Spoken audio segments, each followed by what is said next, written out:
Welcome back to Just Between Us. It's time for topics. XXXXXXX, baby. Baby. This week, I want to talk about oversharing. How do you know when you're doing it?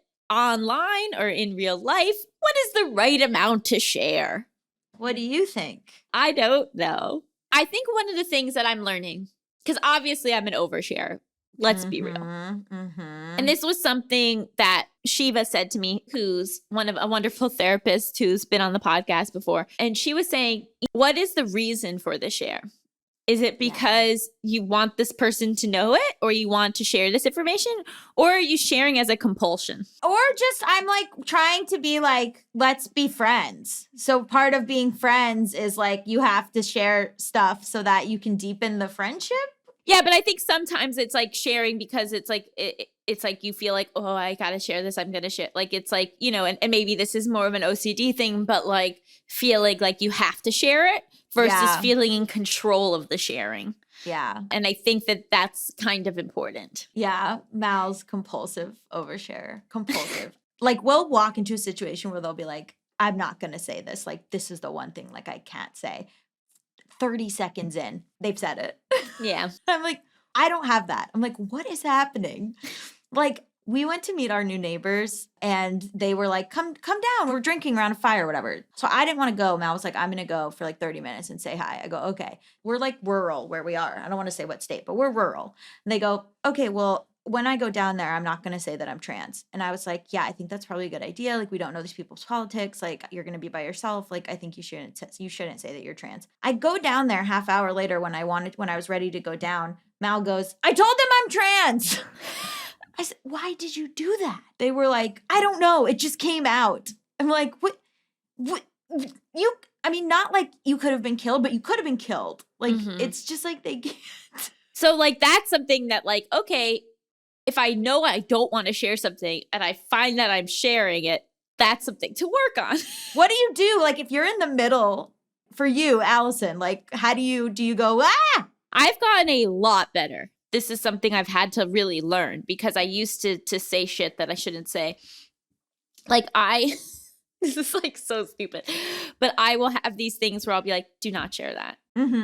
And that honestly, I think is like kind of something I've learned through like getting better social skills, because I think a big part of my problem growing up was that I would say too much. And so now I really have like learned that, like what I can say, what I can't say. And sometimes it works better than others. Like an example I have is like, this is so stupid, but like John has a couch that is like, it's beautiful couch, but it is like kind of like a velvety fabric. Yeah. And so I have realized that the only type of furniture that really works for me in my current state is like vegan leather or something I can wipe down. Right. So any sort of like fabric that like you can see the dirt, or like you can see the fuzz and the hair and you can see the lint, you know, and so it can look dirty to me. So it freaks me out. And so I was like, asked if I could like get a lint roller for his couch so I could sort of do that. So again, we're already working with compulsions. My compulsions are already out the door, but like, you know what I mean?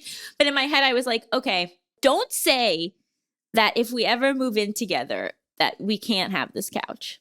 Like, don't say that. There's no reason to say that. We're not moving in together at this time. He's not insisting on the couch. Like, I don't need to tell him that if we ever live together, I can't have this couch. Did you do it? Yes. Oh. But I will say that, like, I made it like 20 minutes, or like I didn't. Oh my God, 20 minutes? I didn't say it like out of nowhere. Like, I think that like the conversation sort of came to a point where it felt, again, I still shouldn't have said it because like I didn't want to say it. I knew I didn't need to say it at this time. But like, yeah, like I still said it. Wow. I don't really have that. I think because I sometimes just say things and then it'll be like a week later and I'll be like, should I have said that? I have learned to be like, okay, you're still talking, so be quiet. You know what it is? It's like I have to stop shit talking. Like, I think I just like bond sometimes with people by shit talking, and I like other people who shit talk, and it's like fine because it's like people I trust and it's not necessarily like anything that means anything. And also like I would prefer like some of these people, like I have told them my problem with them, but like I have started to notice like, okay, stop. You're shit talking. Like, and Mal's really good at being like steering the conversation to be like something else or be about something else. And so I've noticed that and I'm like, okay, that's actually really good. That's one why I can't have Twitter because I just run my mouth and shit talk. And then like also, I think like there's a difference too of like talking to your friends and then online, I guess it seems like I share a lot, but I don't think that I do. I think there's a lot that I still keep to myself. And maybe that's a remnant too of my relationship with you'll all recall Garrett. My relationship with with Garrett, where he really didn't want to be talked about. Really didn't want to be talked about. And at the time I was like, blah, blah. But like now I'm like, oh, you're right. I shouldn't have said half the things that I said. Well, that's a really good point, right? There's sharing about yourself and there's sharing about other people. And those have different rules, I think, especially when it comes to public stuff. So I've gotten really good, I think, about being thoughtful about what I share online and publicly. But yeah, I mean, it is like when you're talking about other people in your life publicly, you can't go by your own boundaries. You have to go by their boundaries. My dad has mentioned not enjoying the way I speak about him on the podcast. So I just want to say, shout out to Mark Dunn. I am sorry that I have talked flippantly about you on the podcast. He has shared recently that he does not enjoy my broad strokes painting of him on this show. I got in trouble one time from my mom about what I said on the podcast because like they're so great. They let me talk about stuff.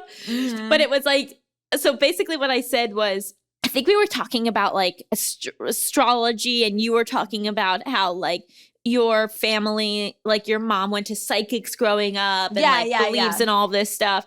And then I said the only thing my parents believe in is the stock market. And they didn't like that? Well, because I think what my intention with saying that was very different than how my mother perceived it, because she thought that I meant that all they care about is money. But what I meant was the stock market is made up.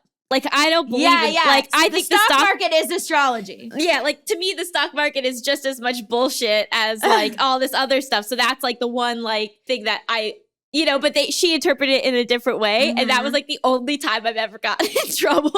Yeah.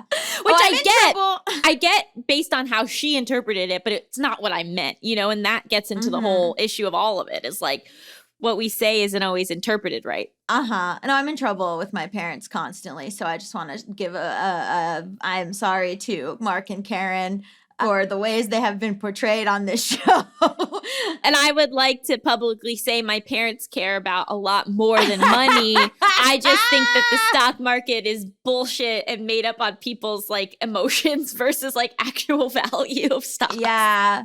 Yeah. I mean, that's the thing, right? Is that family members don't like, or like, I'm very conscious of trying to figure out how I talk about Mal and they don't like sometimes how I talk about them, where they don't care like I'm characterizing them, but they care like, they're just like, stop saying things about me. And I'm like, that's rich considering like it took 5 minutes for you to tell a group of rednecks that you're trans. Like, do you have a death wish? Like, and the people they were nice. They just went, what is that? And Mal told them and then they went, oh, okay.